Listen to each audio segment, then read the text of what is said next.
ना मैदा और ना ही कॉर्नफ्लोर का इस्तेमाल करेंगे। इसके बावजूद पकोड़े बनेंगे बहुत ही क्रिस्पी और बहुत ही क्रंची।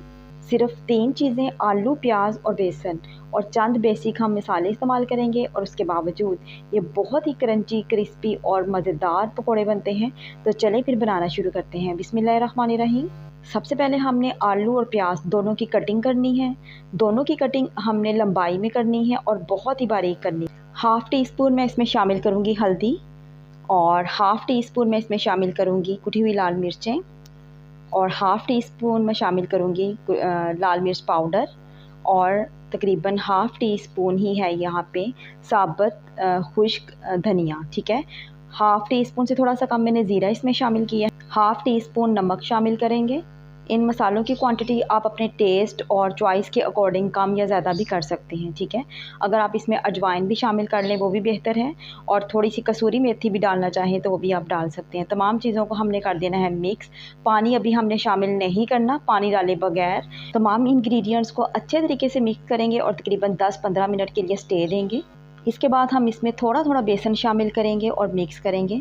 अभी भी पानी शामिल नहीं किया, बल्कि प्याज और आलूओं ने जो पानी छोड़ा है उसी पानी के साथ ही हमने बेसन को मिक्स करना है। और जब हमें ज़रूरत पड़ेगी कि पानी शामिल करना है, उसके बाद हमने पानी डालना है, वो भी थोड़ा सा पानी ही डालेंगे, बहुत ज़्यादा पानी आपने नहीं डालना। और यहाँ पे मैंने बेसन को सब्जियों के साथ अच्छे से मिक्स किया था, और उसके बाद अब मैं यहाँ पे डालूँगी थोड़ा सा पानी, तकरीबन ये हाफ़ गिलास से भी कम पानी है जो मैं इसमें शामिल कर रही हूँ। आपने भी ऐसे ही करना है। और ये देखें, बेसन जो है वो कम है और आलू प्याज जो है वो ज़्यादा हैं। ठीक है, बेसन सिर्फ इतना शामिल करना है कि आलू और प्याज की बाइंडिंग अच्छे से हो जाए। उसके बाद आपने ऑयल को अच्छे तरीके से गर्म कर लेना है। गर्म ऑयल में हम बैटर को शामिल करते जाएंगे और तकरीबन मीडियम टू लो फ्लेम पे हम इनको कुक करेंगे। ठीक है, यानी फ्राई करेंगे, और तकरीबन 2 मिनट के बाद आप इनकी साइड्स को चेंज करें। इस तरह से ये टूटेंगे भी नहीं और आपका ऑयल भी नीट क्लीन रहेगा और ये जलेंगे भी नहीं। ठीक है, तमाम पकौड़ों की 1 बाय 1 मैंने साइड चेंज कर दी हैं।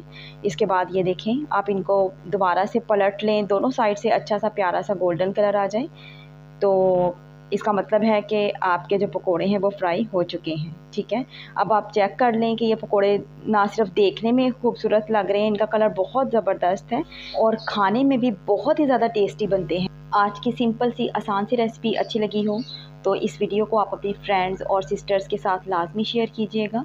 अल्लाह पाक आपको आसानियाँ अता फ़रमाए और आसानियाँ तकसीम करने का शरफ़ अता फ़रमाए। आमीन। Thanks for watching.